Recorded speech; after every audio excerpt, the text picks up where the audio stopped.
Um, so welcome everyone. So let's see, we got 52 people. Why don't we kick off? So you're all very, okay, great, thanks Inga. Um, you're very welcome to this online class. So my name is Vajrashura. I'm the manager, well, I work in the Dublin Buddhist Center. I teach lots of courses there.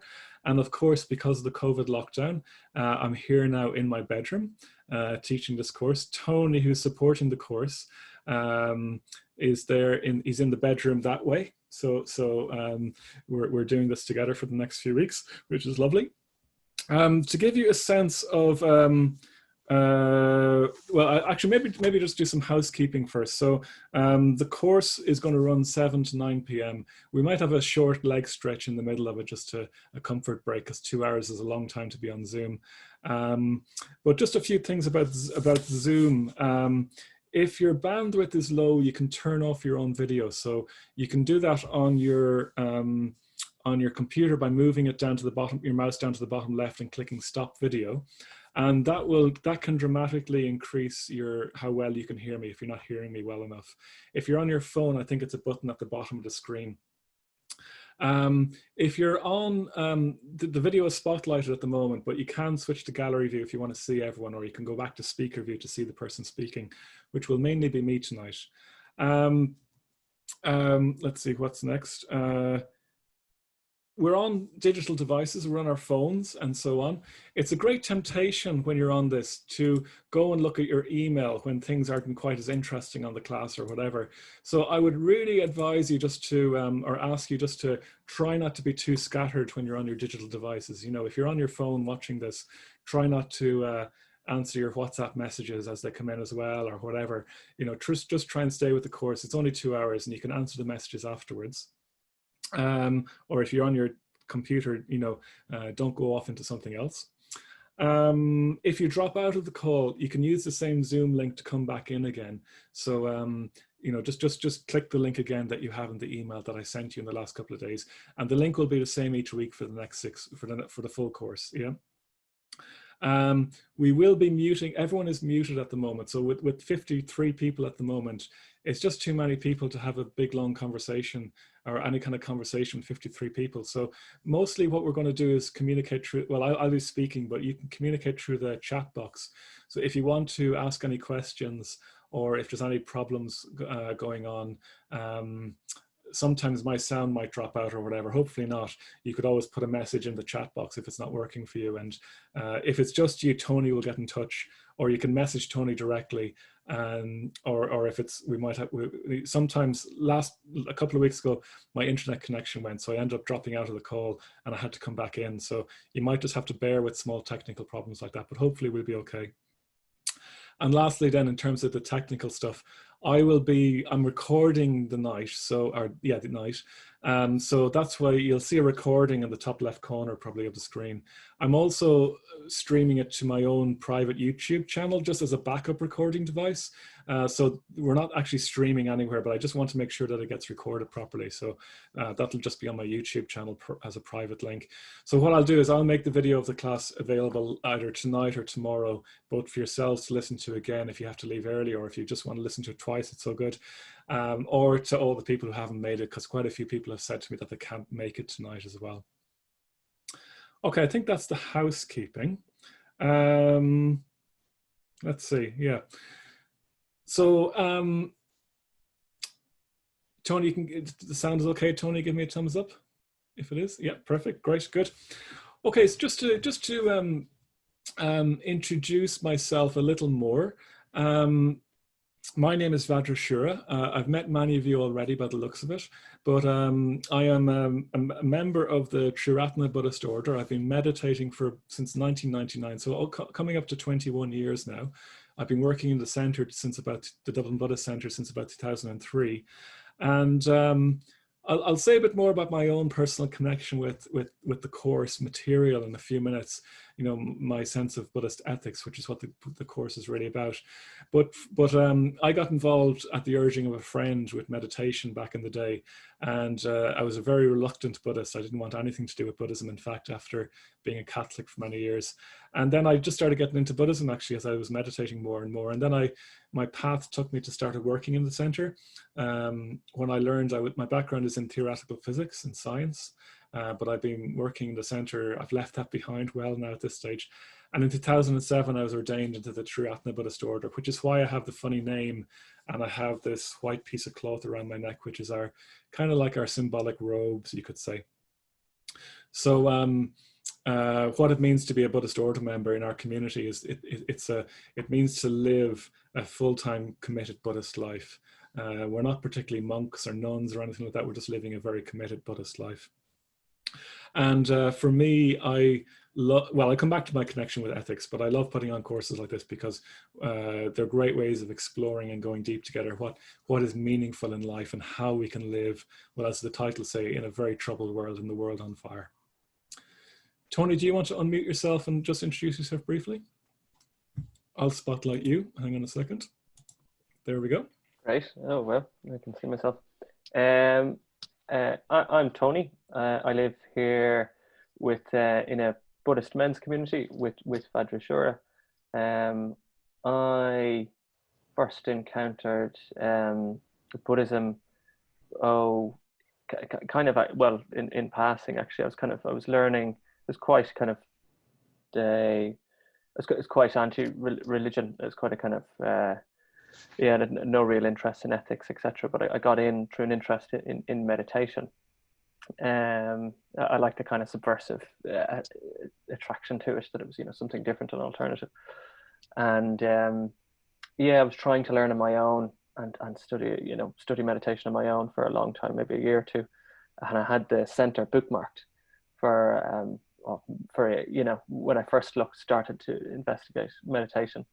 And I said, I must learn with other people sometime. And I was trying it unsuccessfully 2 years by myself. And then I came to the center and just did 1 or 2 courses of meditation. And just got really inspired by kind of coming into contact with other Buddhists and learning what a more kind of a life that had more, a bit more meaning and value in it than I'd otherwise been kind of living personally. But that's me. Great, thanks, Tony. Great, thanks for that. So just to say a bit about the center then. So the Buddhist Center, this obviously isn't the Buddhist Center you'll see in my background, but the Buddhist Center was formed around 1991. So we've been going since 1991. We started off as the Dublin Meditation Center, and in the early 2000s we changed our name to the Dublin Buddhist Center.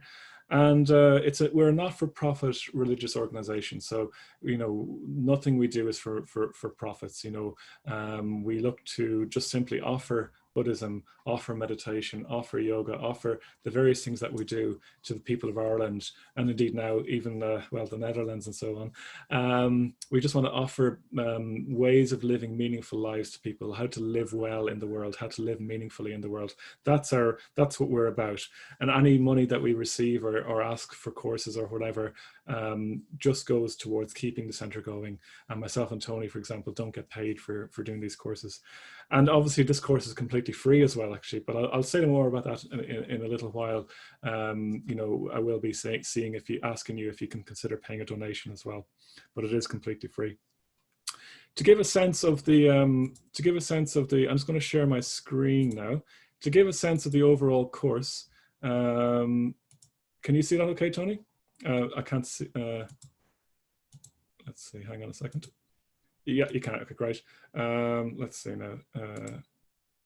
Sorry, just 1 second. Okay, good.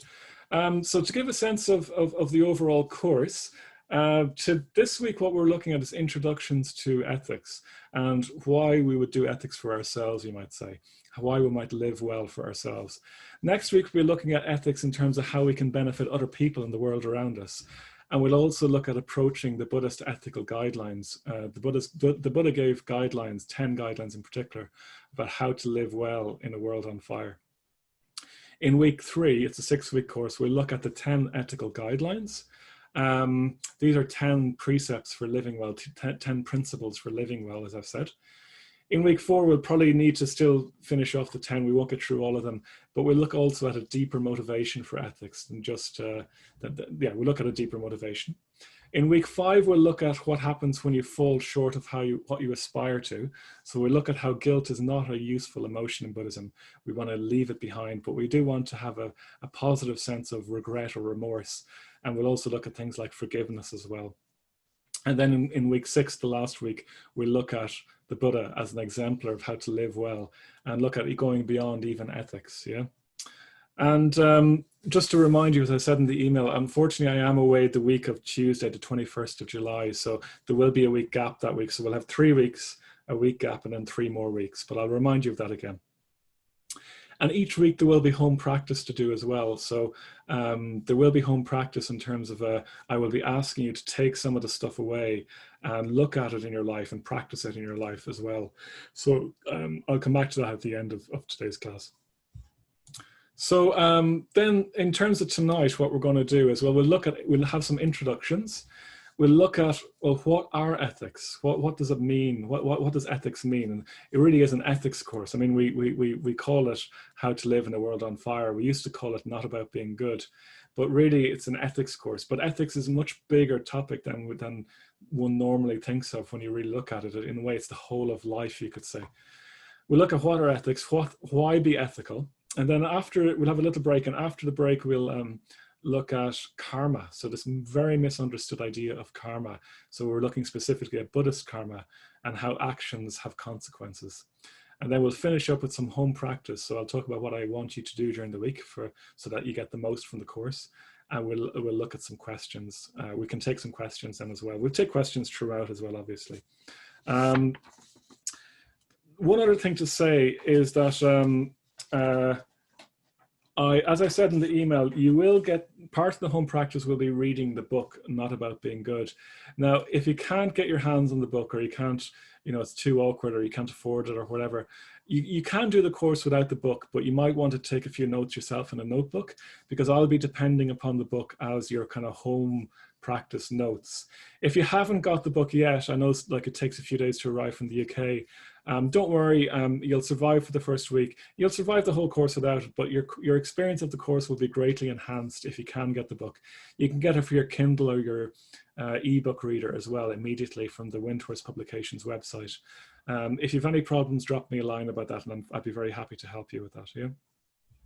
So okay, so then let's just stop the screen sharing. Okay.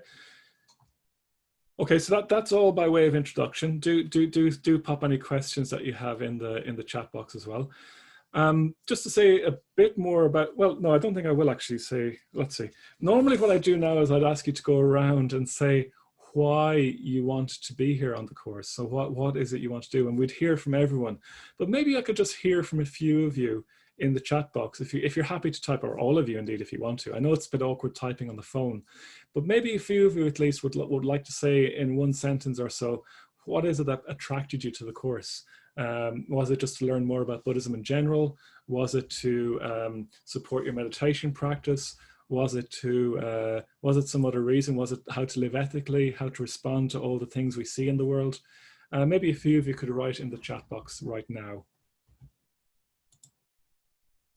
And I'll read them out as they come in as well then, if you can't see the chat box. It would just be really nice to hear people's motivations for being on the course.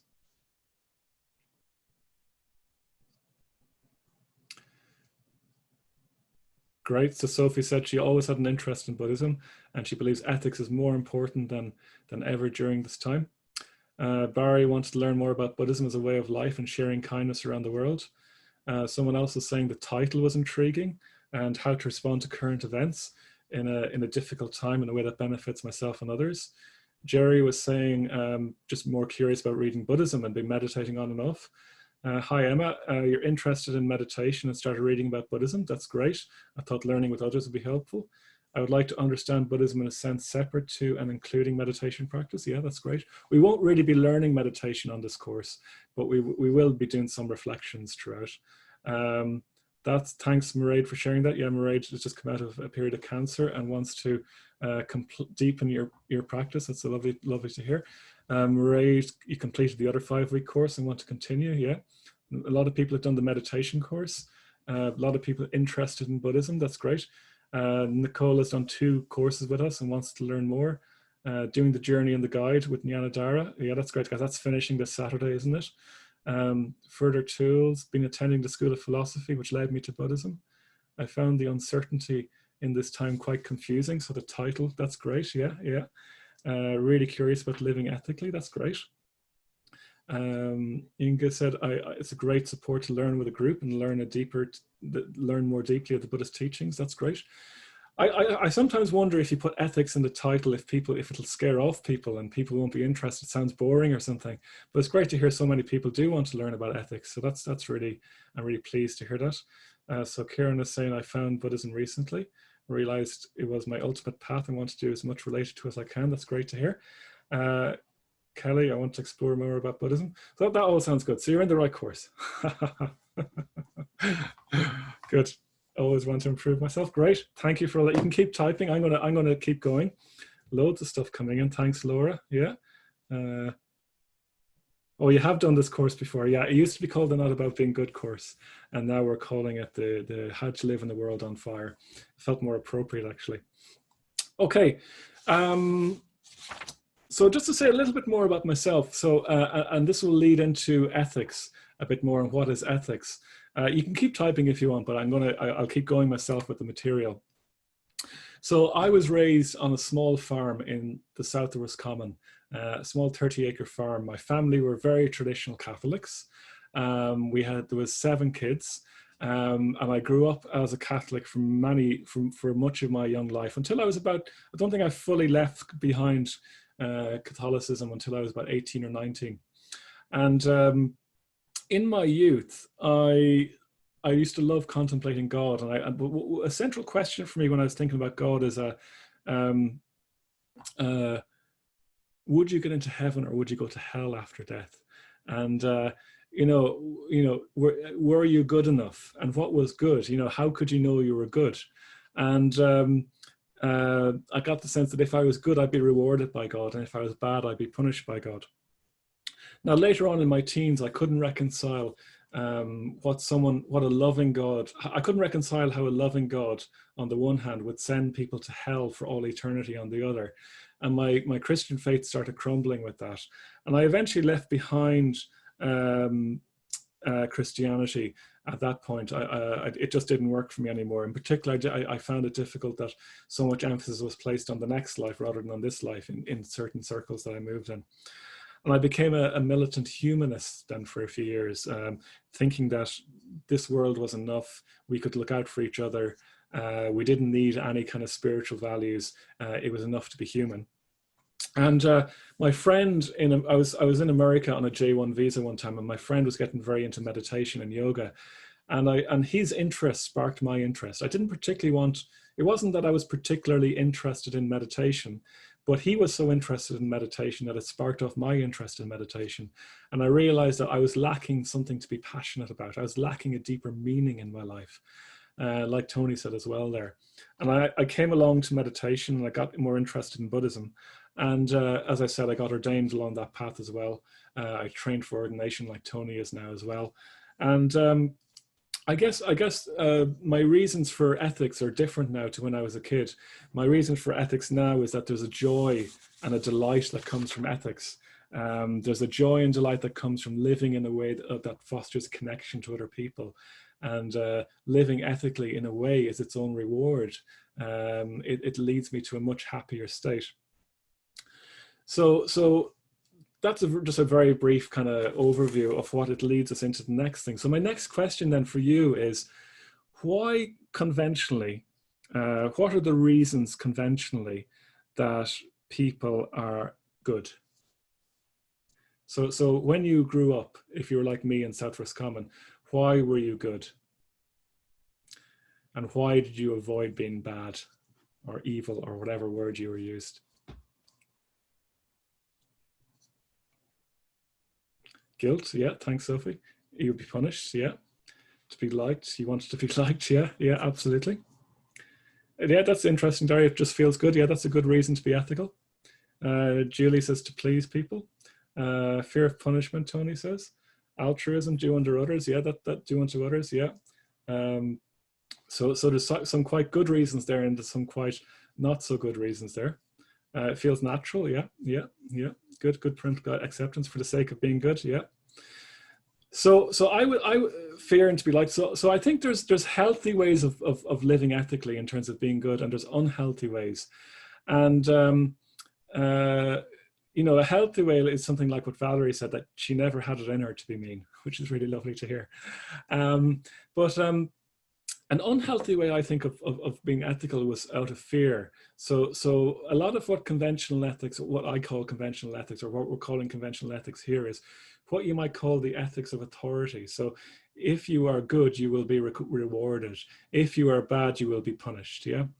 And that involves a judgment, you know, so it could be a creator God in the sky. It could be your parents. It could be society. It could be the group that you're in. You know, lots of groups. If you behave in a certain way, you'll be accepted. If you don't behave in a certain way, you'll be rejected. So what we call authoritarian ethics is the ethics of reward and punishment. Yeah. Now, that's one of the strong reasons why people are good in a way that I think isn't so healthy. Actually, there's a better way of being ethical. There's a better reason to be ethical. The other way, which isn't great, is conventional morality. So things are acceptable just because that's how everyone else does it. So to give you an example, if we discovered that a man or a woman was married to 3 different people in Ireland, we'd probably think that was really bad. Yeah. But in Tibet, for example, it's very common, or it's not uncommon, for a woman to have 2 or 3 husbands, for example, and it's completely accepted there. Now, I'm not proposing that or not saying that's good or bad or anything like that. It's completely normal there. Just like in India, for example, it's completely accepted to walk down the street hand in hand, for me to walk down the street hand in hand with my male platonic friends.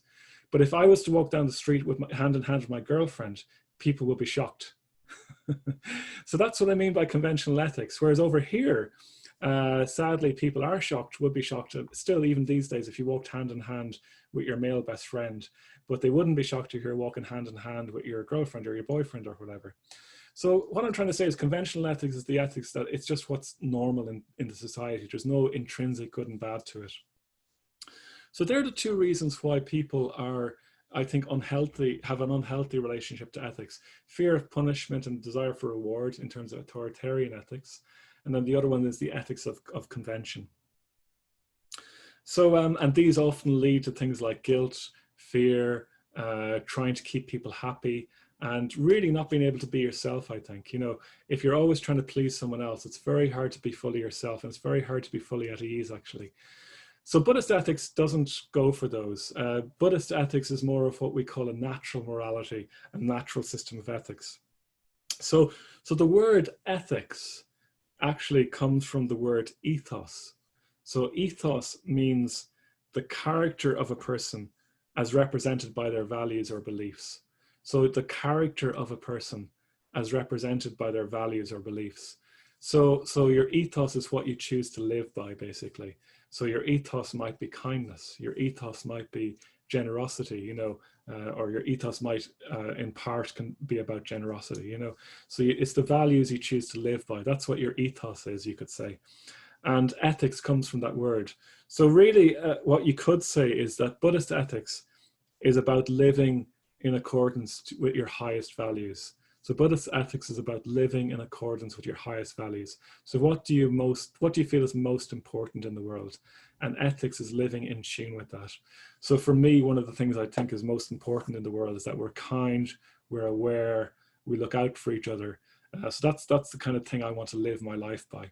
Yeah. So that's very different in feeling to, so that guides my actions then. And that feels very different to when I was a kid, being good because I was worried that if I wasn't good, I'd go to hell or something like that. You know, I know that's not everyone's experience of Christianity or whatever, or theistic religions, but that certainly is many people's experience. Hopefully that makes sense to you. So do pop questions in the chat box if you want. But ethics is about living in accordance, learning to act in accordance with your highest values. Yeah. So I find that really inspiring. So that's what makes a way of living good or bad. Although let's try not to use those terms, because they're a bit loaded, those terms. Maybe healthy and unhealthy, maybe that would be a better way.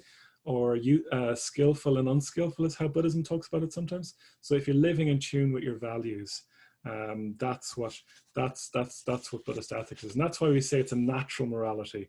It comes from, they're just truly human, natural human values. Those, so that's why we talk about it as a natural morality, and it's something that's innate in all of us. So I think we could all probably, I mean, maybe some people want to, maybe some of you want to put in, well, you know, what is your central value in life? What are your central values in life? Do you want to, why don't we hear from some people in the chat box again, if you can summarize it? It's actually quite a hard question to pin down, actually.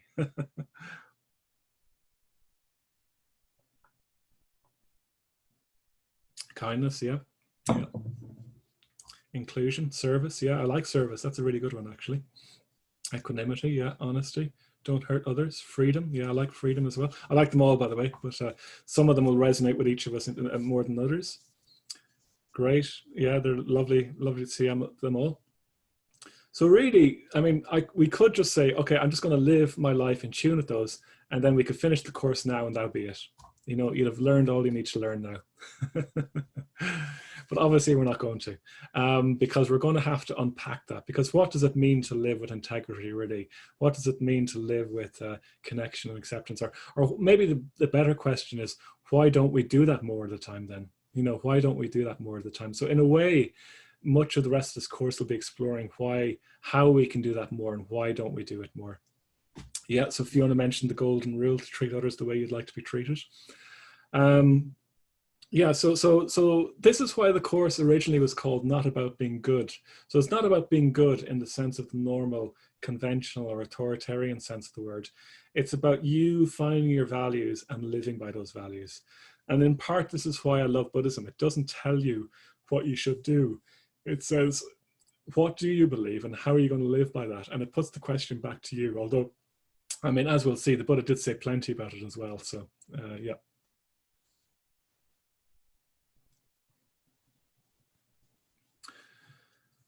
Okay, so to say a little bit about the Buddhist context for ethics, just as a way of setting the scene. I hope I don't overload you with too much information, but let me just share my screen again with you all. Oh, sorry, hang on a second. I just need to start the slideshow again.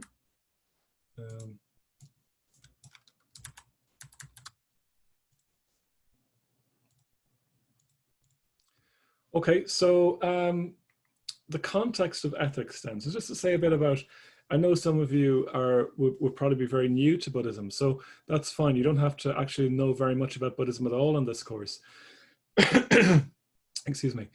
But the context of ethics are what are called in Buddhism the three jewels of Buddhism. So they are the three fundamental core central things in Buddhism.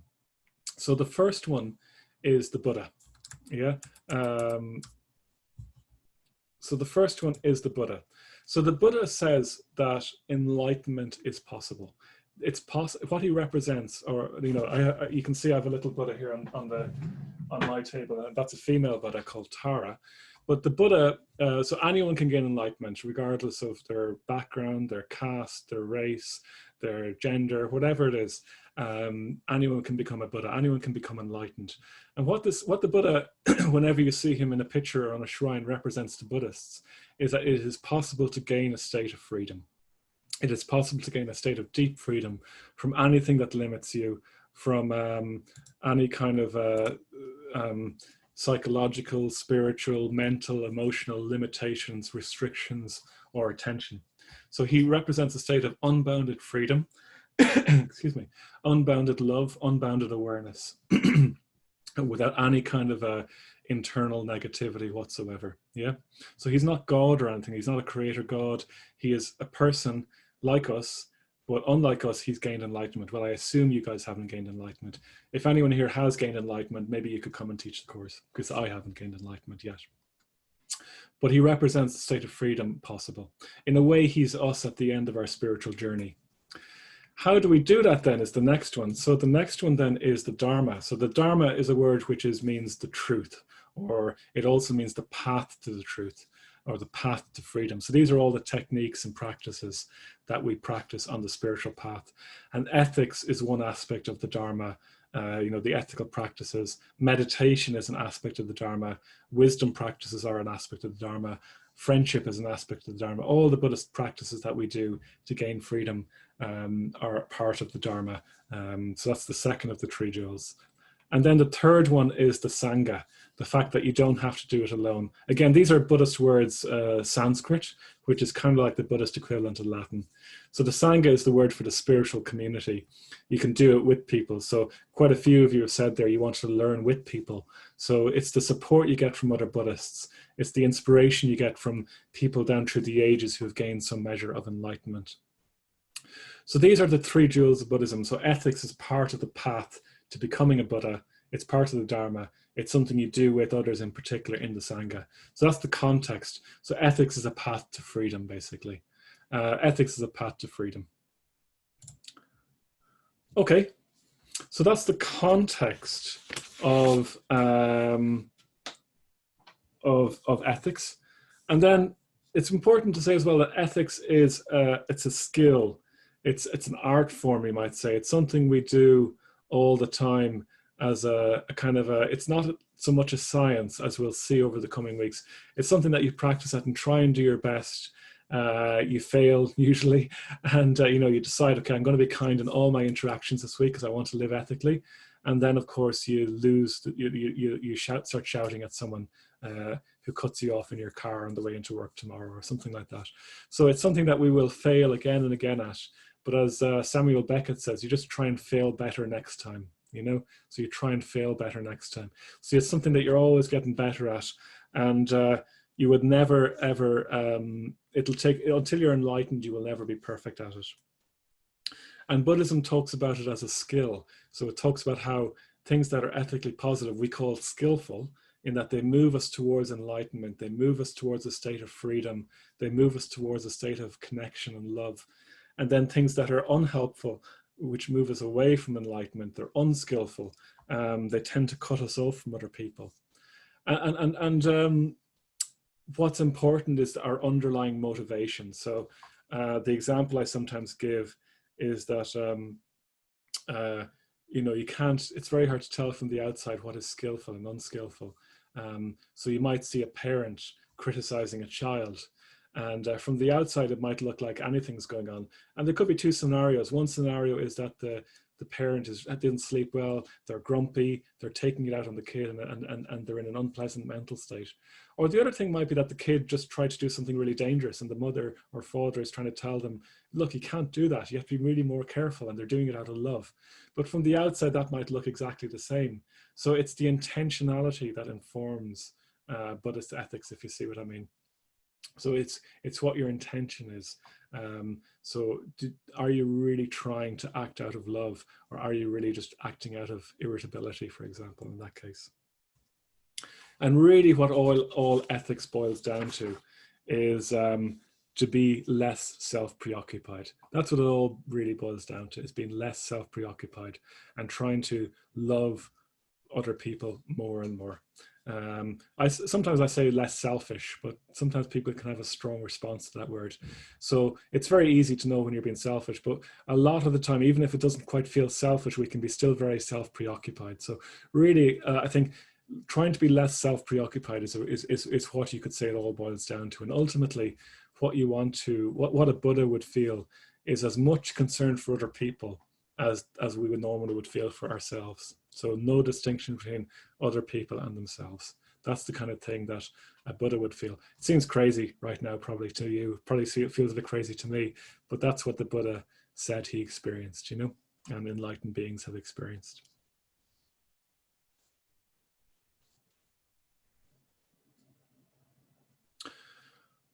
Okay, so if there's any questions, do stick them in the chat box. That's the kind of the introduction to ethics. So ethics is, living by your values, really. And there's skillful and unskillful actions. We'll come back to those again in a little while. And it boils down to being less self-preoccupied. So do stick any questions you have in the chat box if you wish. Okay, so maybe just so that you're not listening to me talk for 2 hours straight, why don't we just, after all that information, why don't we just do a short body scan, just to maybe just a 3 or 4 minute short meditation, just to arrive more fully in our bodies, just to let that percolate away. And then what we'll do is we'll have a very short comfort break, and we'll move into the second half of the evening then as well. So we'll probably sit for, let's see, maybe we'll sit for about 5 or 6 minutes, okay? So if you've never meditated before, that's okay. You just want to be able to sit comfortably, reasonably upright, and in a way that you won't fall asleep, ideally, yeah? So setting yourself up.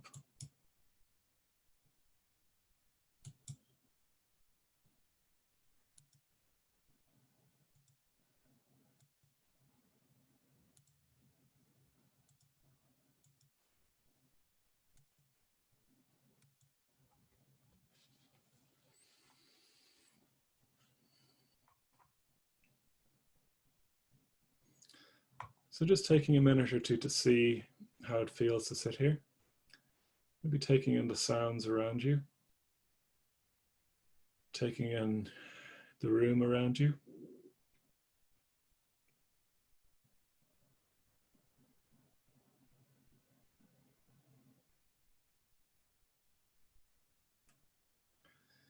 Feeling now the contact of your body with the chair, with the cushions, with the floor.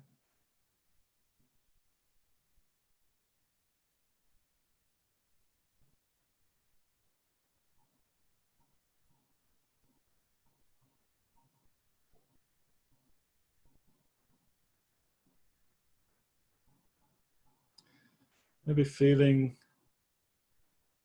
particularly your sitting bones in contact with the chair. This can be a good way to ground ourselves if we're up in our heads.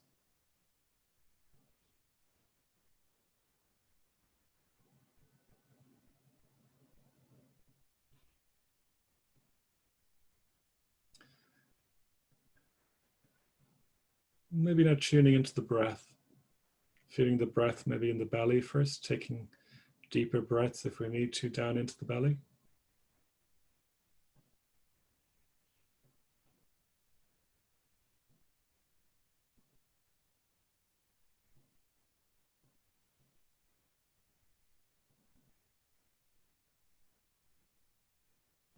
And letting your breath return to normal then, and just being with the breath, being with the experience of the rib cage rising and falling as we breathe.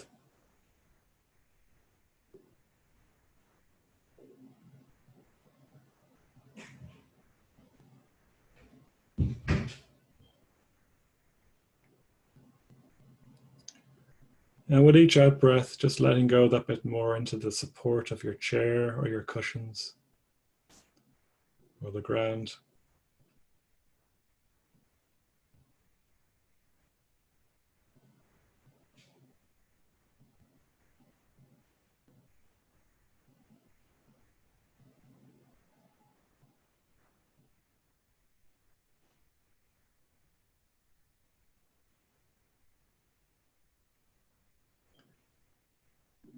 And how much of the body can we feel moving when we breathe? Particularly in the torso, in the chest, in the stomach, in the abdomen.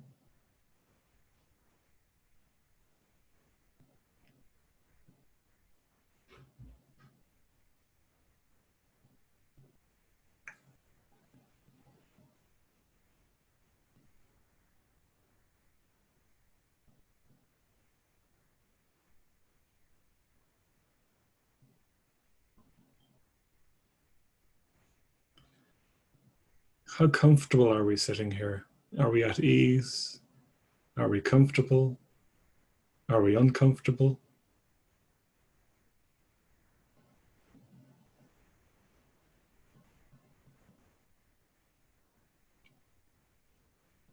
Is it somewhat neutral?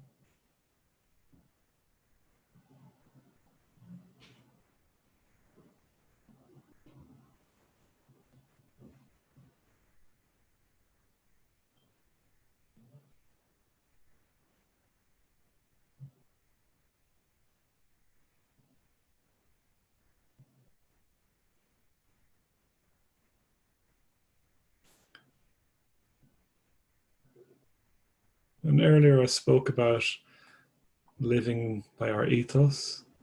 So maybe just dropping in the question now, what is of central value to you in life? What are your central values?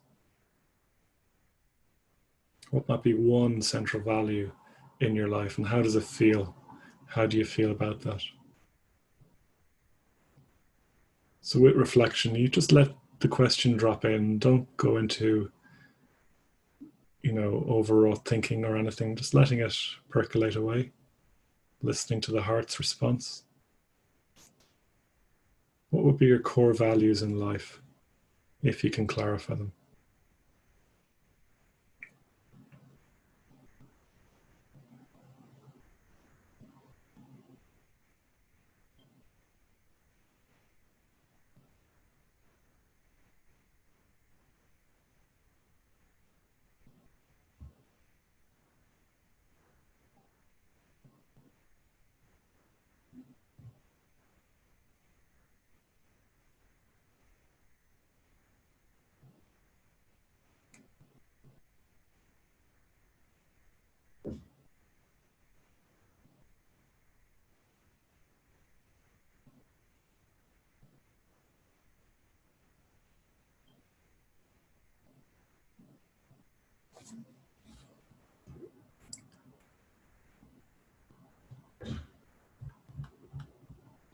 And do you have any sense of what it might mean to live by these in your life? Generally, how would it be? Or do you have a sense that you want to live by these in your life? Maybe that would be a more fruitful reflection. Staying with the desire right now to live by these values.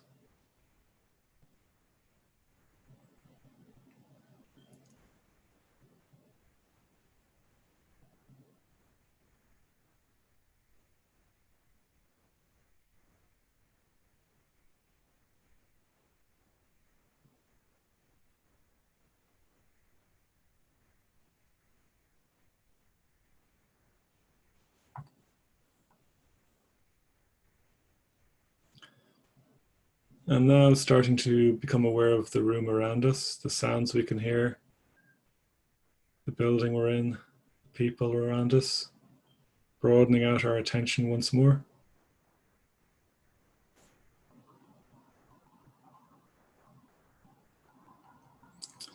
When you're ready, you can start to reintroduce movement and opening your eyes in your own time.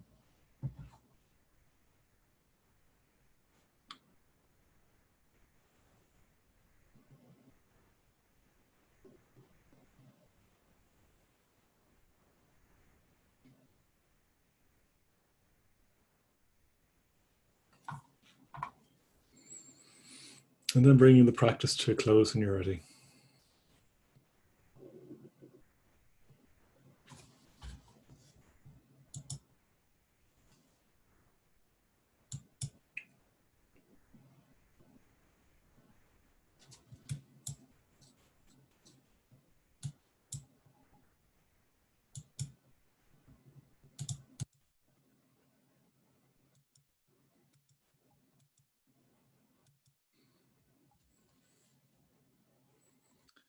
Okay, good. So we're not quite halfway through the evening, but it's a kind of a natural point just to take a quick break now. So why don't we just take a very quick comfort break for about 5 minutes, and maybe we could be back ready to go in 5 minutes. So by my clock, that would be set about 7 minutes, 6 or 7 minutes to 8. We could be back ready to go. Maybe you don't need one, but you will be going till 9 o'clock, so it might be good to take a quick comfort break. And after the break, after that, we'll come back and we'll do the second half. So I'll mute myself now, and I'll see you back here in 5 minutes if you need to take a break. Okay.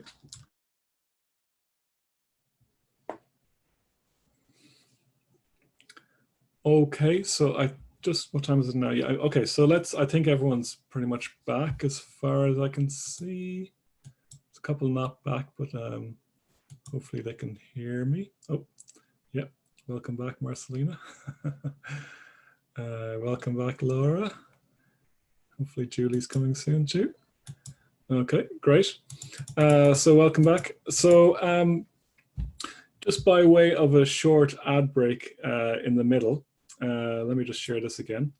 So do check out our website. So I'll include this link. I'll try and remember to include this link in the follow-up email that I'll send you with the video. But we've loads of events online at the moment in the Dublin Buddhist Centre. So our main portal that you can go and see things at is dublinbuddhistcentre.org/online. And there's lots of different events happening. There's a going deeper in meditation, level 2 meditation course starting tomorrow morning, for example. There's an upcoming Dharma talk on Sunday week, I think it is, by Pranya Gita, if you know her.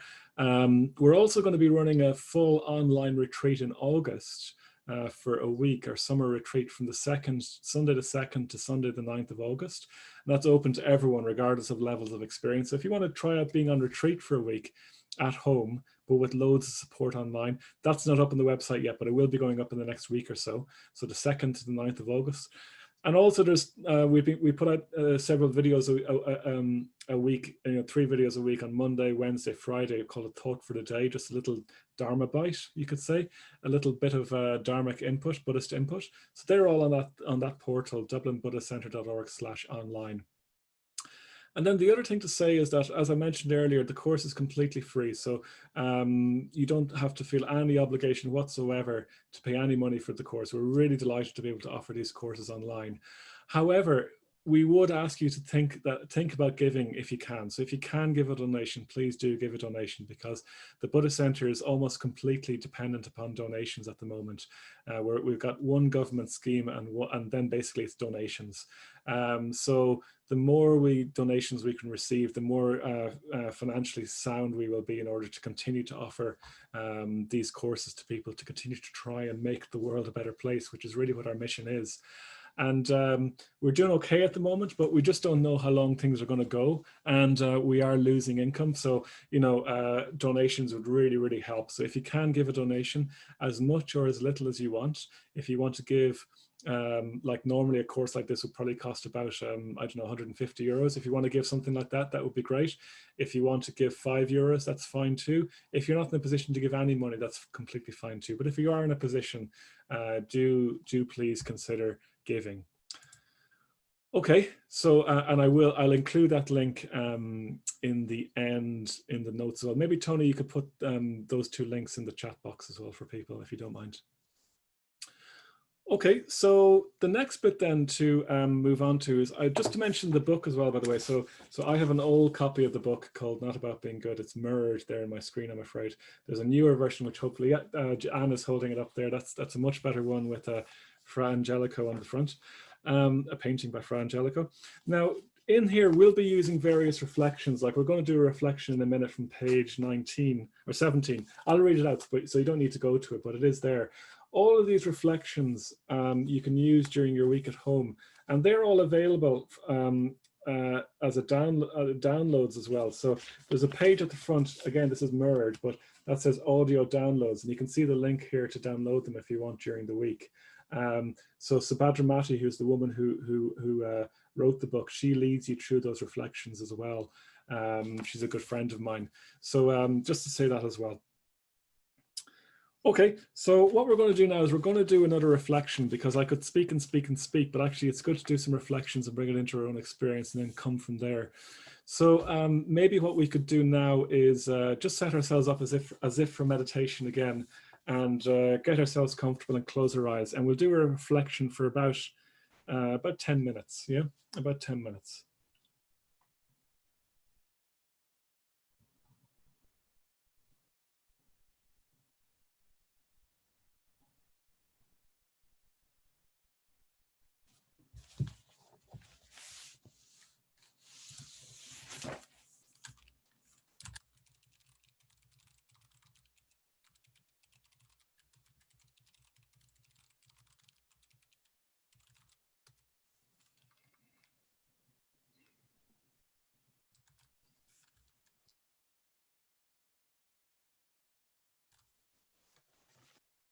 Okay, so just making sure we're comfortable. There's never any reason to sit uncomfortably in meditation or reflection. So making sure we're comfortable, we're upright. Making sure that we're at ease. So maybe just settling into our cushions, to our chair.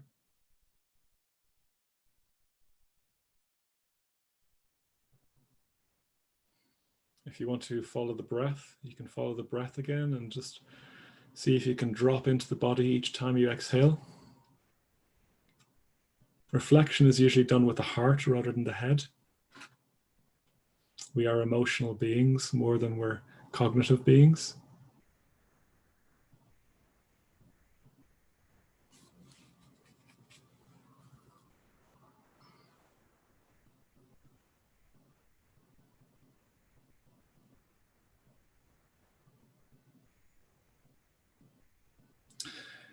So what we're going to do is bring to mind a couple of different situations, okay? So maybe bring to mind now, as vividly as you can, something you did recently which was a bit ungenerous or a bit unkind or even a bit mean. And don't get into beating yourself up about it. Just bring yourself back to something where you weren't particularly generous or you weren't particularly kind, and really bring it to mind and tune in just to how this makes you feel physically. If it's too much, just break off the practice. But seeing something, bringing your mind back to something that you can bring to mind and that's manageable.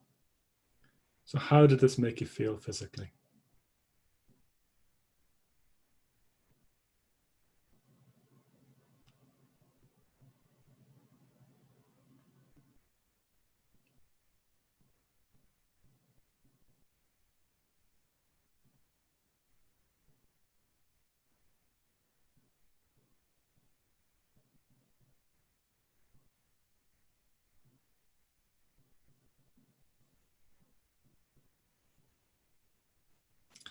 How did it make you feel about yourself?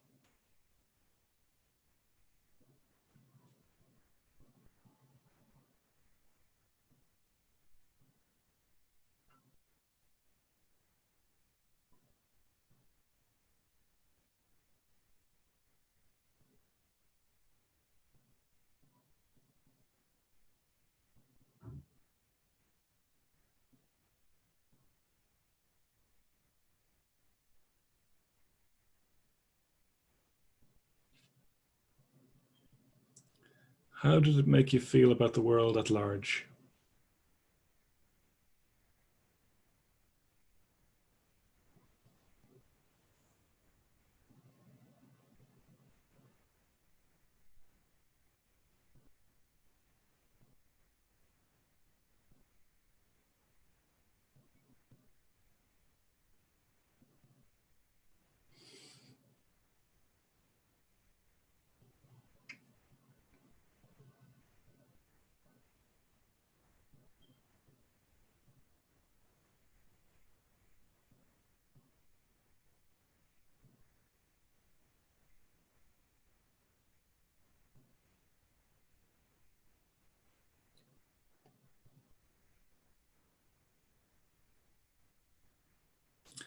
So you can keep your eyes closed or you can open them again, it's up to you.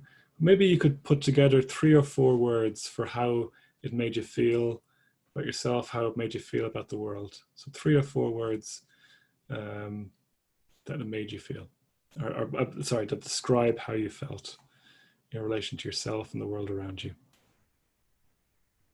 You could even write them down if you wish as well. You can do whichever way works for you.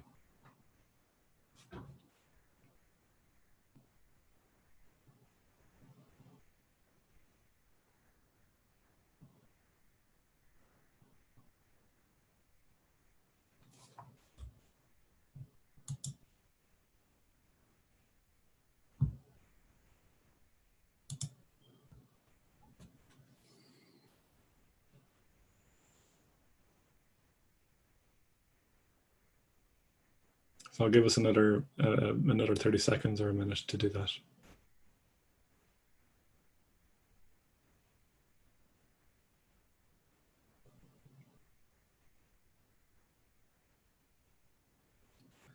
Okay, I hope that was okay.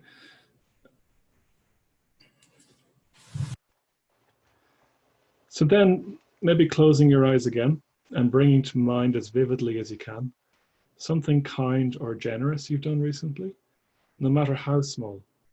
And don't get into any, don't explain it away or say that, ah, well, you know, it was, you know, I'm unkind all the other times. Just stay with this one act of kindness or this one act of generosity and really feel your way into it. Tune into, bring it to mind vividly, and then seeing how that feels in the body.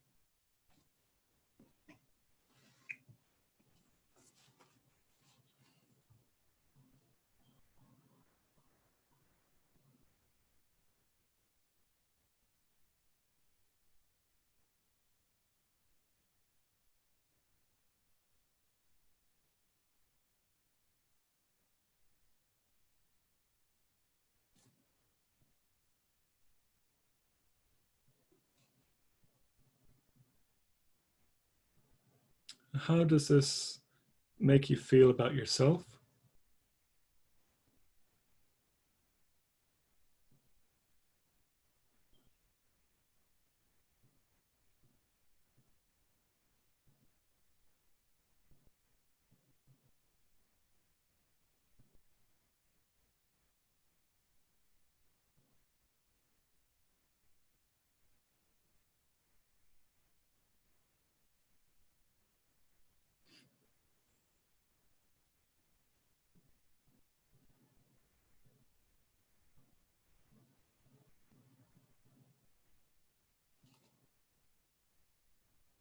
And how does this make you feel at the world at large?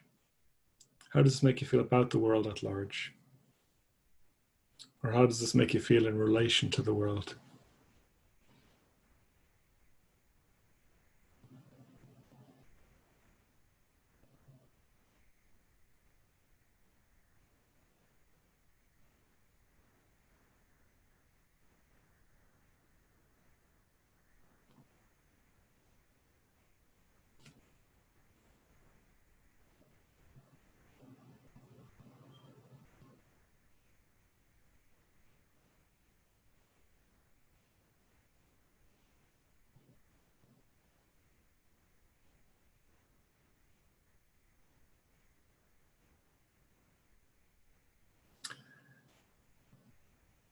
So now once more, maybe you can put 3 or 4 words about how you felt, you know, how you felt physically, how you felt in relation to yourself, how you felt in relation to the world, to capture what you were experiencing there. Maybe you can want to write them down again.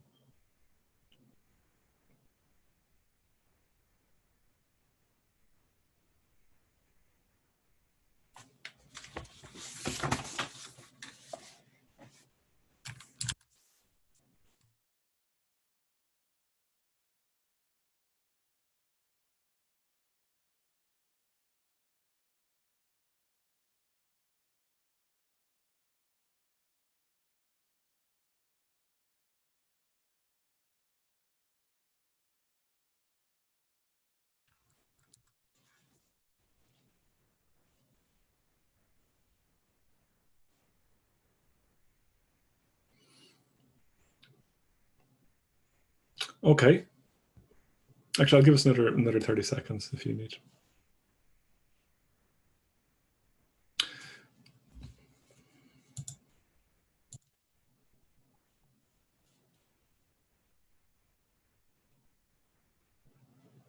So is there anything you want to share in the chat again about that?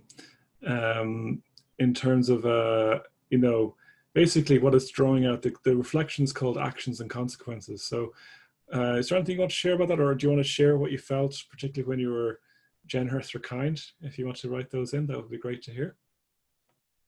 We can spend a bit of time exploring this. Hopefully it wasn't too unpleasant looking at the first memory or first action. Or you can simply write the words that that came to you as well.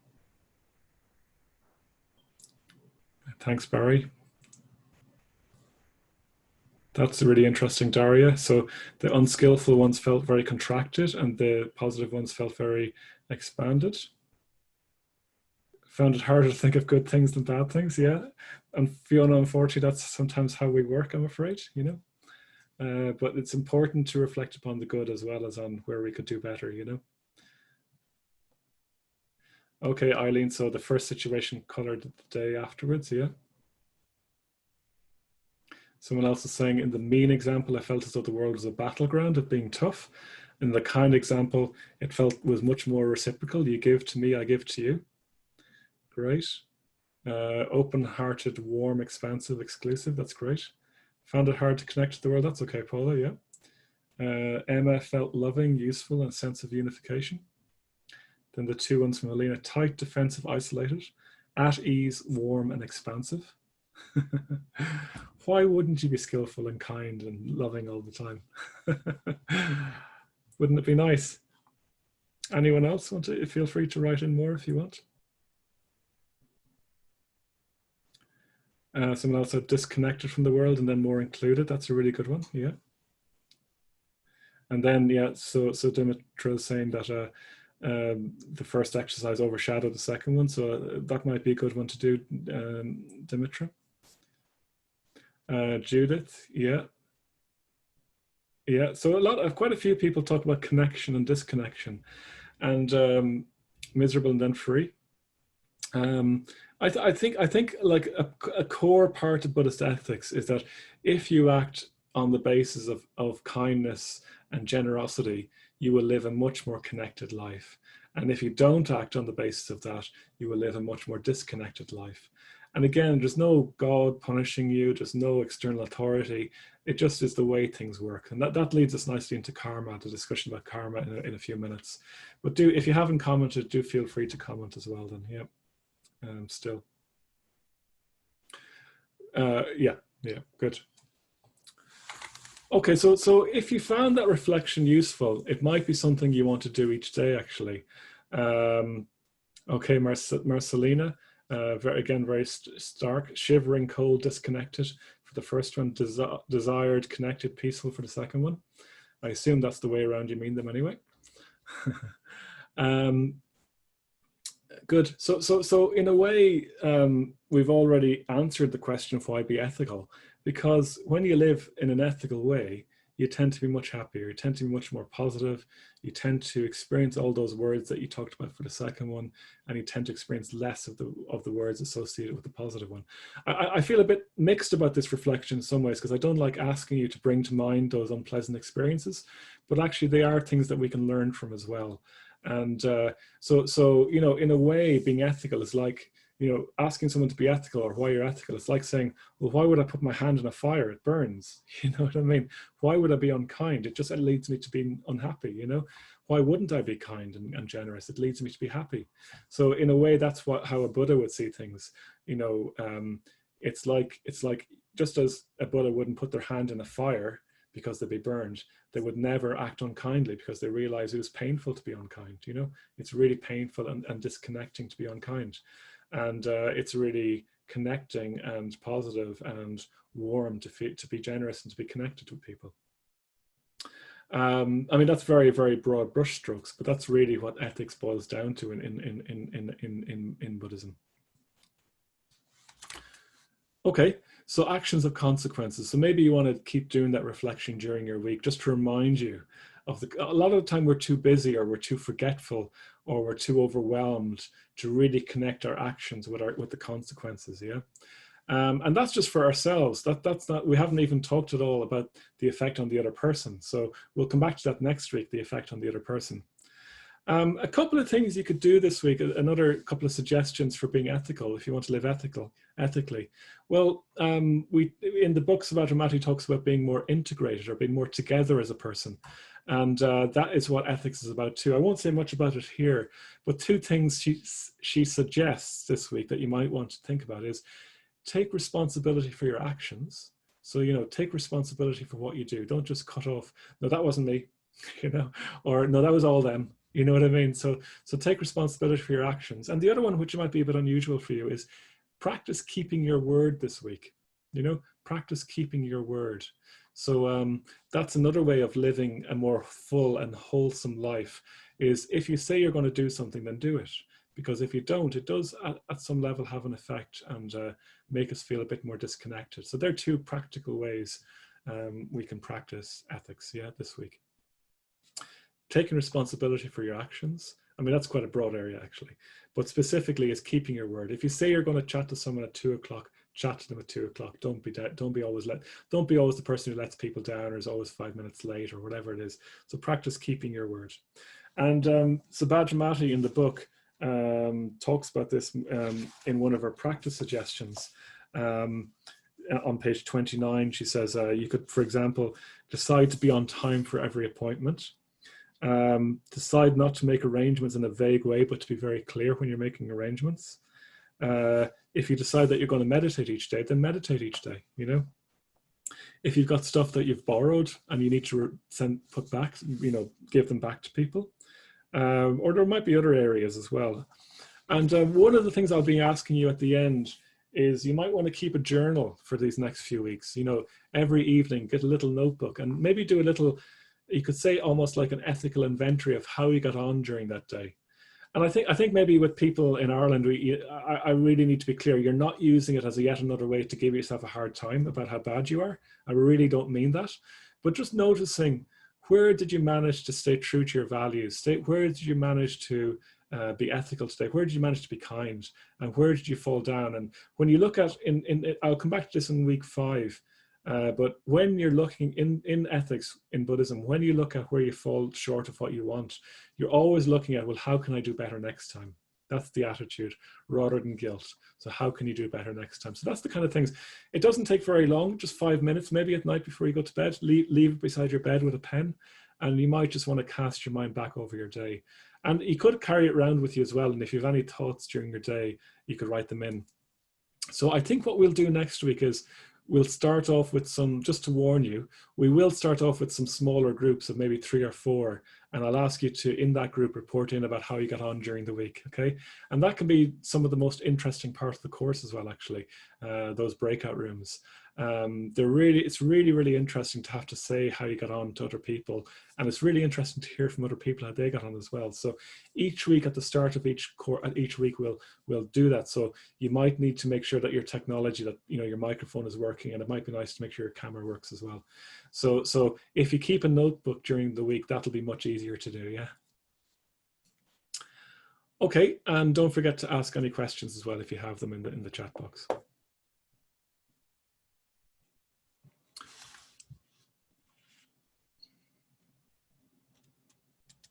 Yeah, someone's made the point there to me privately that they take liberties with themselves that they wouldn't with others. So you'd never be late for your friends, but you might, you know, not be true to yourself. So maybe keep your word to yourself as well might be a good thing to do as well. Thanks for that, yeah. Okay, so the next thing I want to talk about then is karma. Karma. So my dogma ran over my karma. Or the other way around, isn't it? My karma ran over my dogma. So anyway, so karma. So let's just, so karma, I want to talk about the law of karma. So it puts it rather groundly, but karma is quite a central thing in Buddhism, a central idea in Buddhism. Let's see. Yeah, so we just had a chat question there. Kelly, I'll come back to that again. We'll be looking at that quite a bit throughout the course about how to practice generosity without feeling drained emotionally and sometimes financially.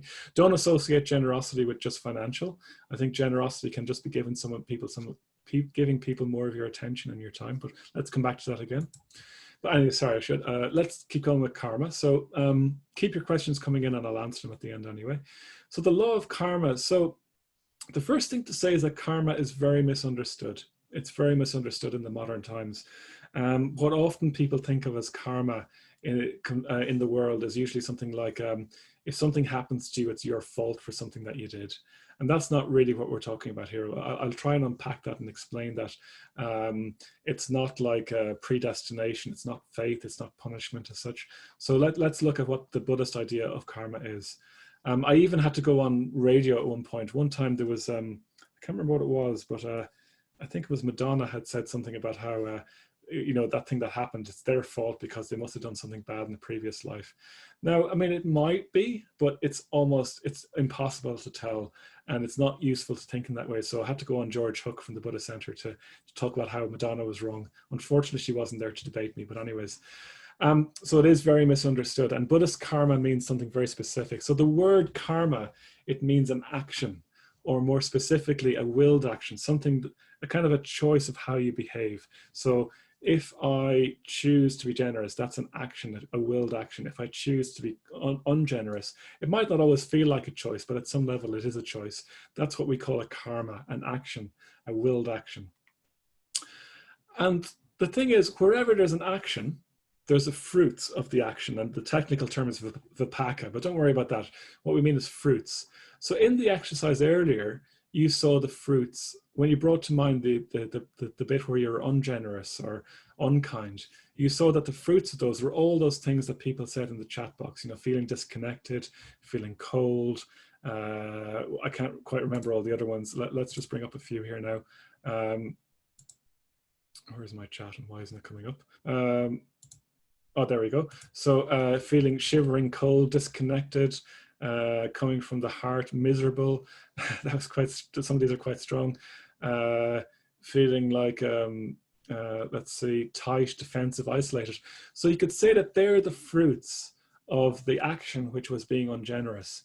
So whenever there's an action, there's fruits in Buddhism, yeah? And then the fruit of a skillful action is the other things that people say: at ease, warmth, expansion, connection, heartful, loving, unified, useful, all those kinds of things, inclusive. So all those things were the things that people felt as a fruit from the action, which was generosity. So all karma says really is that wherever there's a choice of how you act, that's going to have consequences. There's going to be some fruits of that which manifest, well, either immediately or down the line. So it's not talking about destiny, faith, predestination, any kind of that, anything like that, or punishment. A simple example would be, let's say you get mad with someone. So at the height of the COVID lockdown, you know, you're there with your housemates, and finally, you know, your housemate does something and you flip your lid and you start shouting at him. So that may or may not have happened in our community. I'll deny all accusations, but yeah, it happened at one point, you know, and even in the Buddhist community, it happens here.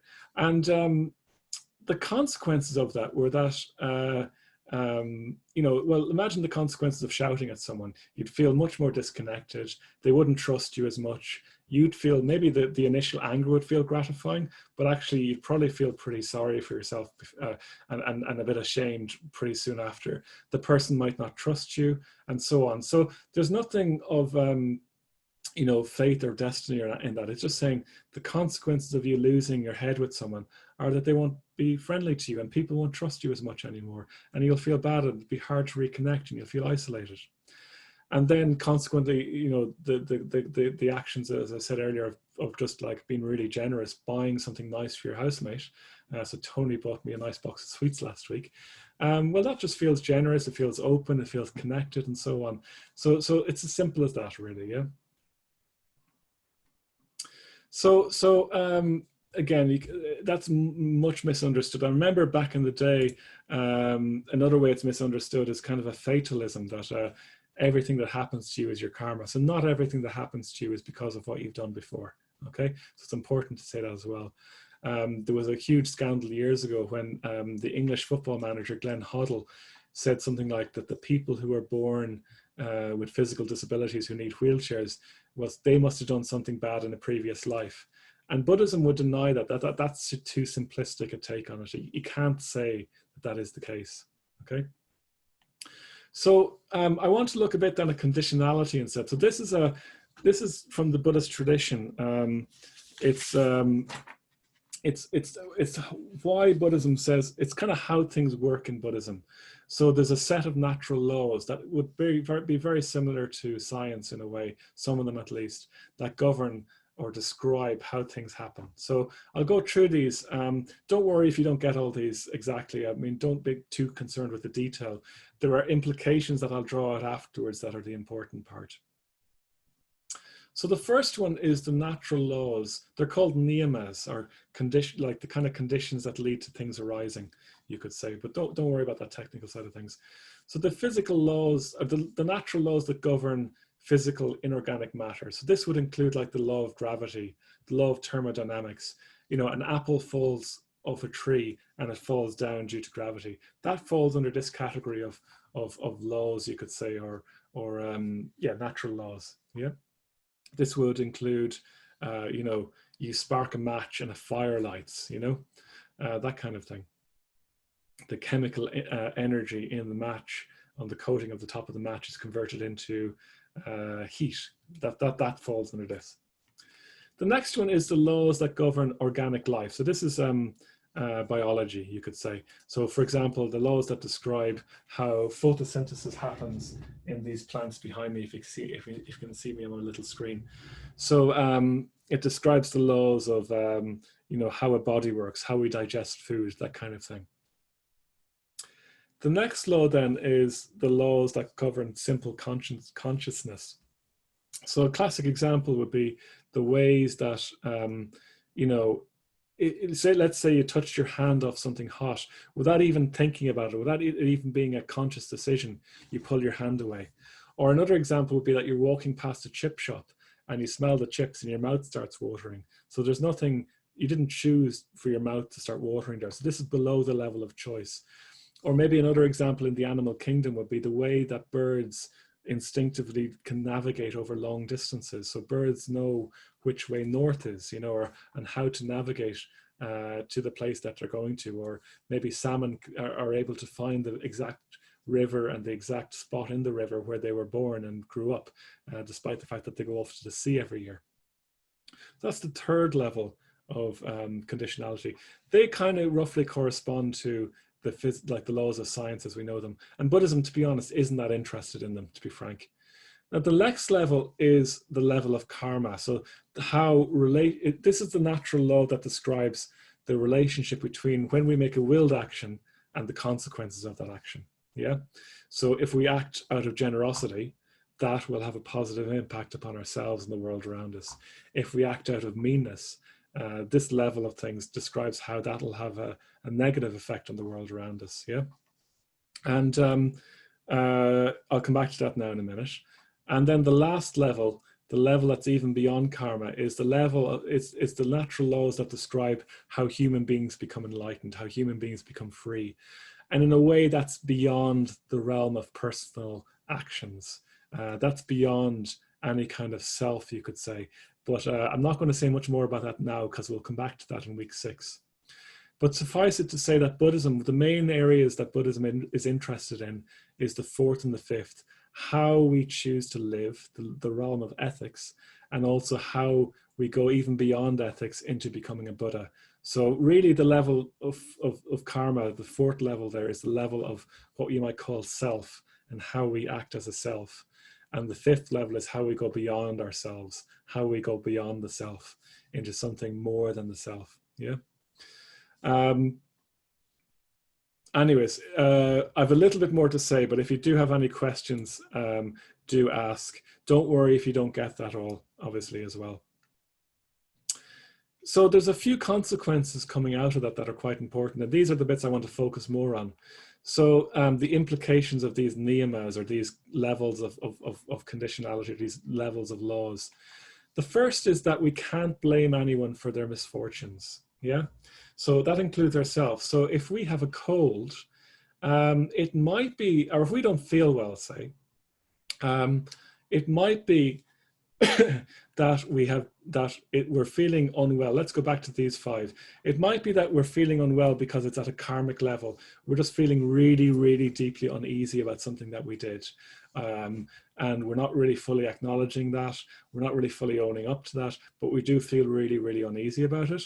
And that's why we feel physically unwell. And it is possible to make yourself physically unwell by worrying emotionally. I mean, that's what anxiety feels like. Anxiety feels very worrisome in the body. And you can make yourself ill by not even knowing what's going on, but there's something under the surface working away. But it could also be just that you picked up a germ. You know what I mean? You were down in the shops, and despite all the the disinfectant stuff, you got a cold. Hopefully it's cold and not COVID or whatever. So you just feel physically unwell. So that would be like a mix of maybe the first and the second levels, yeah. And it's said also, I mean, traditionally Buddhism would say that sometimes when you gain great insight, that can have a physical effect as well, and you can feel very strange physically. So maybe if you might feel unwell because you're becoming a Buddha, but hey, who knows about that? But anyway, so you can't blame people for their misfortunes. It could be happening on any of those levels, not just the karmic level, yeah? So that's really important. The second thing then is that our thoughts and emotions are also actions, yeah? So you probably felt this earlier, that in a way, it might be that you didn't actually act unkindly, but you just thought unkindly about someone. And imagine if you sat there thinking unkind thoughts about someone all day long. It might not be a physical action, but it'll definitely shape and color your world.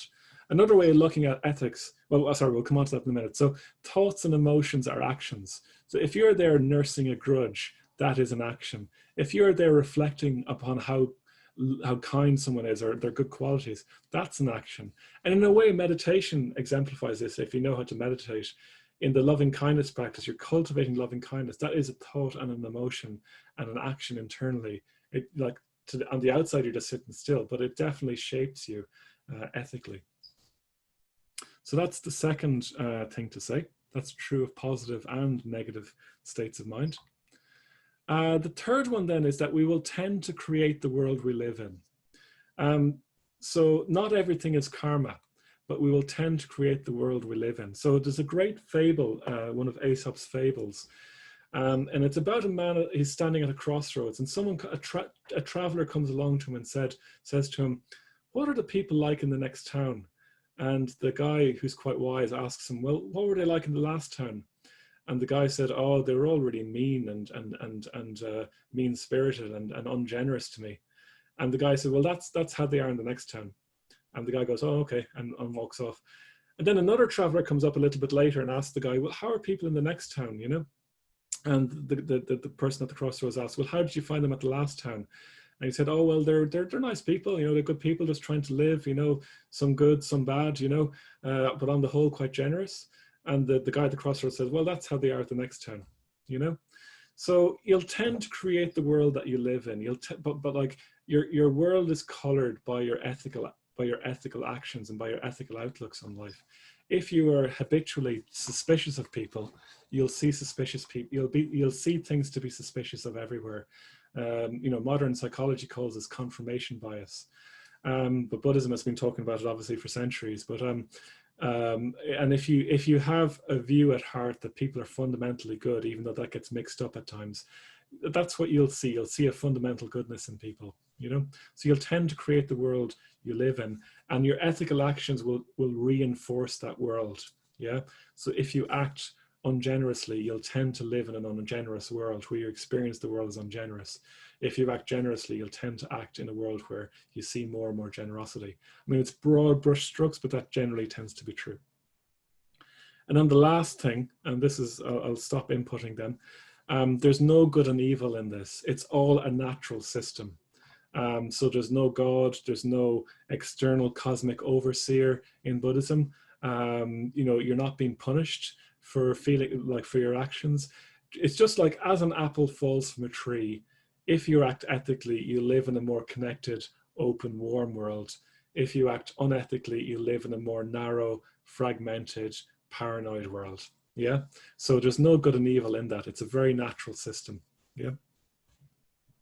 So in a way, for me, that's quite liberating, that we'll tend to create the world we can live in for the good as well as the bad. And it's a natural system, you know. If you are ethically well, if you act in a way that's ethical, you will create that world. Yeah. Okay, so I've said an awful lot there. So maybe we'll give a bit of space for some questions now, and anything on that. And maybe I'll just shut up for a couple of minutes and give myself a chance to recover from all that speaking. So keep the questions coming in, and or you can just reflect on anything you've seen there.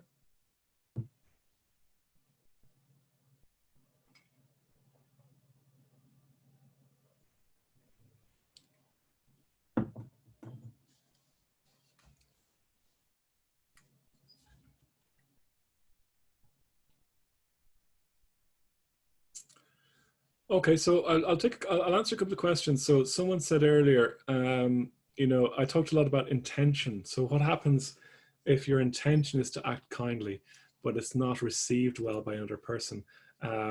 Someone experiences that as painful or harmful. And that's a really good question. And so it is the ethics of intention, but I think we do have to take some responsibility for the effect we have on other people. In Buddhism, there's a thought experiment, and it is just a thought experiment, where a big fat monk walks into a room and he sits down, but he actually sits on a baby or a child and ends up suffocating the baby. So purely a thought experiment. Don't worry, there's no children hurt in this thought experiment, hopefully, in real life. But it's an interesting conundrum. So he didn't mean anything bad by it, but it led to harm. So I think we have to take responsibility to some degree as well. And in that case, it was for a lack of awareness displayed by the monk. So we do have to take some responsibility for the effect on other people. And at the end of the day, sometimes people will take offense no matter what we do. So it's also, we have to bear in mind that no matter what we do, sometimes people will be offended. You know what I mean? So that's where it becomes an interesting art rather than a science, where you have to work out, you just try and do your best, and maybe you will mess up from time to time, and then you just try and do better the next time. Yeah. So I will be coming back to that again, because we will be looking at that more. Let's see some more questions. So someone said, how do you practice generosity without feeling drained emotionally and sometimes financially? So I mentioned about the financially thing, but you don't have to give money, but you can, it's good. But emotionally, I think you just do it as best you can. And the more you practice meditation, the more you practice Buddhism, the more you try and be ethical, the more energy you will have to be generous. I mean, practicing ethics for many people, it might start off by just trying not to be cranky with people. Yeah, maybe that's all you can do initially. And then as that frees up more energy, then you have more energy to be generous, you know. But I do actually believe anyone can be generous no matter what state you're in. It's just a matter of imagination. And maybe your act of generosity is just taking in someone more, you know. That's all it can be, you know. But it's a muscle. Yeah, generosity and all these things are a muscle, and the more you do of it, the stronger the muscle gets. Yeah. Kira says, Kira has noticed with a sharp eye that there are 8 chapters in the book and there are only 6 sessions. So there will be some weeks where I'll ask you to read 2 chapters. And this week I'll be asking you to read the introduction in chapter 1 if you can. But I mean, that's a bit of reading, but if you can only get chapter 1, then that's fine. And if you can't read it, it's fine as well. Someone says to me privately, thoughts and emotions can sometimes occur almost below consciousness. Yeah, it's an interesting thing, the dynamic between unconscious and conscious. I mean, that's not a particular split that Buddhism talks about. Buddhism talks about willed action, really. And you might as well say that a lot of the time it's not really conscious for us. You know, a lot of the time we probably, before we even realize it, we've lost our head we've lost the rag with someone, we're annoyed with someone, you know. But the more awareness you can develop, the more you see that it is a choice at some level. So it might well feel like it's unconscious. So a lot of the time, unfortunately for us at this stage, it's probably more going over the mark and pulling ourselves back rather than being able to be aware enough to stop ourselves as we're doing it, you know? And that's fine too. Yeah, that's fine too. But the more you practice, and I'd really encourage you, if you haven't learned to meditate, to learn to meditate, because that's a really good support as well. Or if you are meditating, to meditate regularly. The more you practice meditation and the more you just practice watching your mind, the more you'll see it's a choice at a deeper level, and the more you'll be able to choose not to. I hope that answers your question. Emma says about your reflection, how do we stay kind while protecting ourselves from those who try to take advantage of our kindness? Yeah, we talk about this a bit on the meditation course, that kindness, real kindness, is actually really robust. Metta, as we call it, loving kindness, is really robust. So, and it's not kind to allow someone to walk all over you. And that's not what we're talking about here, is not being pushovers. The kindest people I know are really strong people who will not let you take advantage of them. Yeah. So I think that kindness, true kindness, is a robust emotion, which will not be overwhelmed by people. And the more metaful, truly metaful you are, I think sometimes we mix up being nice with being kind. And as a friend of mine once said to me, a nice Buddhist is a dead Buddhist. And what he meant by that is, if you're nice all the time, you're not really practicing the Dharma, you're not really practicing Buddhism. So robustness is another way of looking at kindness as well, emotionally robustness. There's tons of questions coming in. Hopefully that answered. We can come back again next time if you want. How does perfectionism relate to Buddhist ethics? We do talk a bit about being perfect in Buddhism, perfectly ethical, but I think we've gotten so goal orientated in the West, and we're so under the tyranny of perfectionism, it might not be useful to think that way. So what we mean by perfectionism in Buddhism is just being spontaneously and without having to think about it kind, yeah, all the time. So it's a spontaneous kindness that you don't have to think about. So I think maybe avoid the word perfectionism if that is a negative thing for you, which it probably is for most people, I think. Okay, a lot of people resonated with Emma's question. Fiona, is it true in Buddhism that you keep coming back until you've corrected your faults and lived the right life? The traditional view would be like Groundhog Day, if you've seen the movie. You keep coming back until you get it right, yeah? And getting it right means living more and more and more ethically until you become enlightened, at which point you've seen through you've seen the dangers of unskillfulness, and you never want to have anything to do with it again. So you're just spontaneously kind, generous, wise, aware all the time. Now, many Buddhists are quite agnostic about rebirth. You know, I personally believe in it, but I've no way of telling if it's true or not. As one Buddhist teacher says, you'll find out. Okay, you'll find out at some point. And I do believe in it because I see, you know, there's too many little coincidences and things that have happened. I look at my nieces and nephews and think their personality is way too well formed at too young an age to be in this life, you know, things like that. But anyways, we could do a whole course on rebirth. You can ask me again at some other point about rebirth as well. But if it's useful to think that way, do. If it feels oppressive, just focus on this life. Yeah. Just focus on this life. We're reborn in every moment. We're reborn in every single day. The person you were last night who went to bed wasn't the person who woke up this morning. So we're being continually reborn, and our lives are being shaped by our ethical actions. So you can look at it that way instead, yeah? Okay. Thanks for that, Julianne.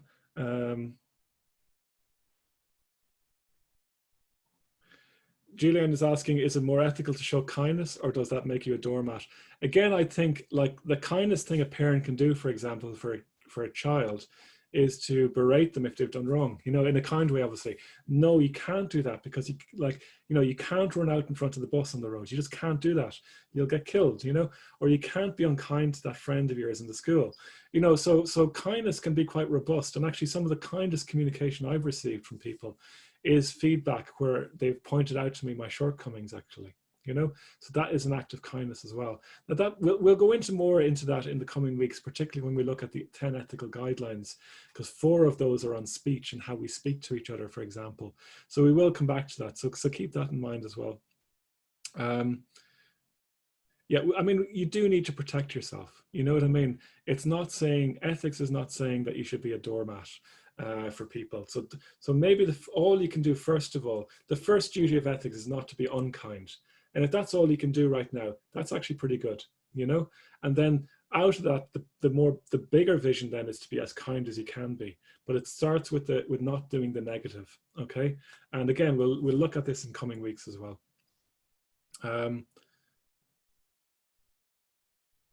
So Tony's asking, do all positive actions end up with positive feelings, and similarly for all negative ones?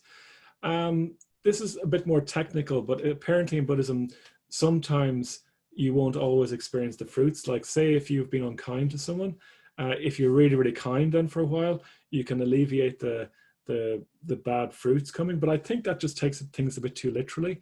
And I think actually it's like an art, it's more like a play. You just have to see it. You might do something good and get punished for it sometimes. So something ethical might be not joining in with gossip, for example. And then the people who gossip at work don't talk to you as much anymore, or think you're being all highfalutin or something like that. So I can't always promise that being ethical will, in the short term, be joyous. You know what I mean? Sometimes being ethical actually makes you unpopular, but it will result in you feeling more like you're living according to your values. and a deeper sense of satisfaction can emerge. Yeah. So actually ethics might make you unpopular in the short term. I'm sorry to say, but what happens is a deeper satisfaction comes true where you feel like you're living in tune with your values. And it's quite painful not to live in tune with your values as well. Yeah. Okay, I'm sorry if I didn't get to everyone's questions there. You can send in a few more if you want. But just to finish up, I just want to talk about the home practice now. So let me share the screen again. So in terms of, if, as I say in the meditation course, let me just actually, hang on a second, let me just stop sharing for a minute. What I say in the meditation course is if you just came along every week and you meditated on the meditation course on the Wednesday night or Thursday morning or whatever it was, you'd have a decent experience of meditation, but you wouldn't get anywhere as deep as if you meditated every single day yourself at home. So I'd really encourage you to take seriously the home practice on this course as well. If you really work at this, at the homework yourself, the home practice, you'll have such a rich experience of the course, I guarantee you. And it might actually lead you into some really, really interesting ethical conundrums, but it'll be such a rich course. So really do what you need to do to remember to do the home practice. Rarely I find is it the case that people don't do the home practice because they don't want to. It's just that they forget to do it. Yeah. So do what you need to do to remember to do the home practice. So maybe, put a big post-it on the bottom of your computer monitor reminding you of the Buddhism course or something like this. Or, I wouldn't suggest tattooing it backwards on your forehead so you see it in the mirror, but something similar to that. You know what I mean? Really make an effort tonight and tomorrow to remember to do the home practice. So that's my urging. And if you do, you'll have a much richer course. If you completely forget, don't worry, turn up next week. We won't make you a bad person or shame you or anything like that, but do the best you can. Yeah. So the home practice then, so the first thing is to read the introduction in chapter 1 of the book. Now, if you don't have the book, don't worry, you've got all you need, okay? You've got all you need. And if there's too much reading in that, just read chapter 1. But it's a really lovely read. Sabato Mathi's a good writer, and she has some lovely stories in the book as well. Now, you might not want to do all of these because there's a lot here, but maybe one thing you want to do is keep clarifying what your values are, if you found that useful earlier on, and how to live by them. See if you can see karma in your daily life. So maybe you could just look at, it's useful sometimes to think, oh, I'm feeling a bit rubbish here. So was there anything that led to that? Although that can be tricky as well, but maybe more looking at in the moment when you're going to act, remember this action will have consequences and seeing that play out. And, just try and act on the basis of kindness, which is the next point. Can you live with more kindness this week? Or can you move away from grumpiness and seeing the actions of consequences? And as I've said as well last time or earlier, keep a small notebook and record your thoughts about how it goes. Yeah, keep a small notebook and record how it goes. So again, you don't have to do all of those. There's a lot there, but certainly try a few of those. You might find it useful to do that reflection again. The one about each evening,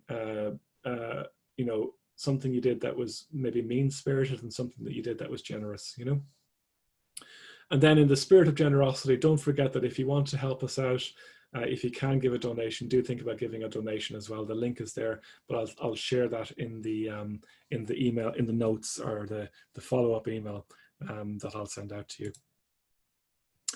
Okay, so maybe we'll just do a short reflection again now. So maybe we could just think for a minute. You can be quite casual. You can sit upright, or you can just sit in your normal everyday position. So maybe just think,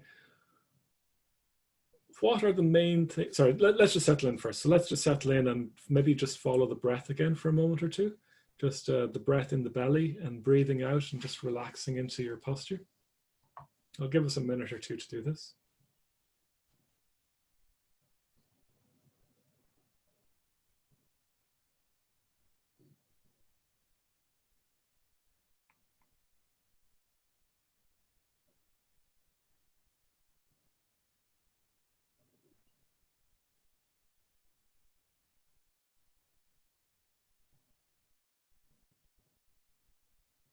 So maybe just staying with the breath in the body, letting it be natural and easy.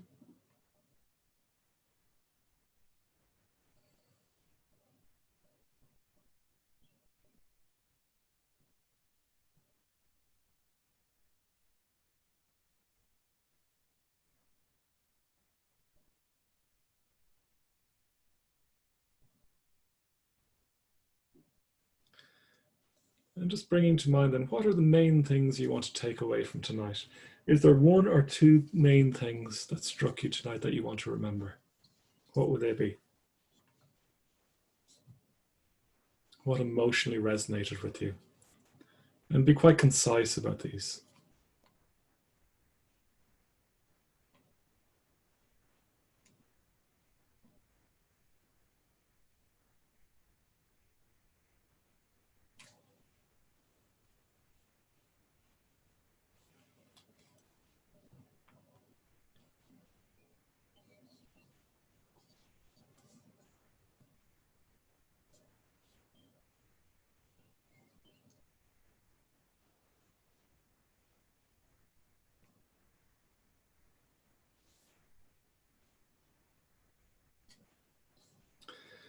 And then bring to mind, how are you going to remember in the coming days to do the home practice?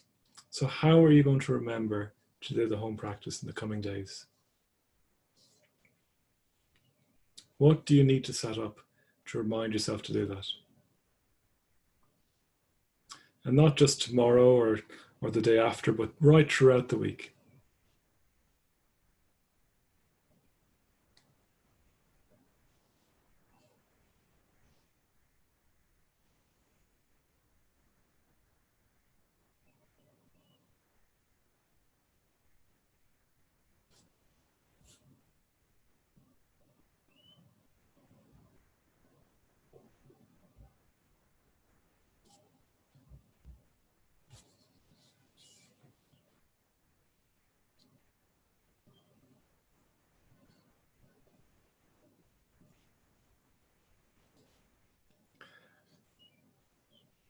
And specifically then, lastly, tomorrow, what do you want to do specifically tomorrow in terms of reflection or the notebook or any of the home practice in terms of reading the book? Is there anything you want to do tomorrow, and when specifically are you going to do it, if so?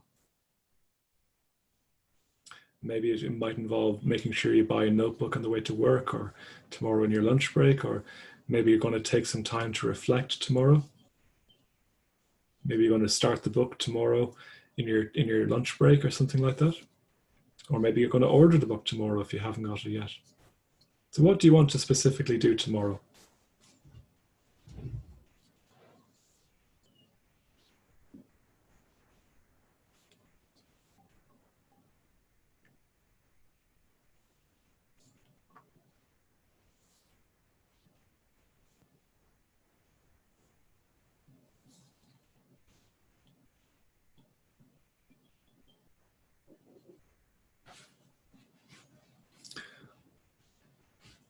Okay, so when you're ready, you can open your eyes. You might want, if you have, it might be a good idea to bring pen and paper to this course, by the way. But if you want to write anything down there, just to remind yourself, do write it down so you don't forget.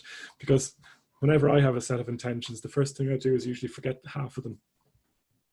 So I'll give you a minute if you want to write things down. Thank you, Sophie, for that message. That's great.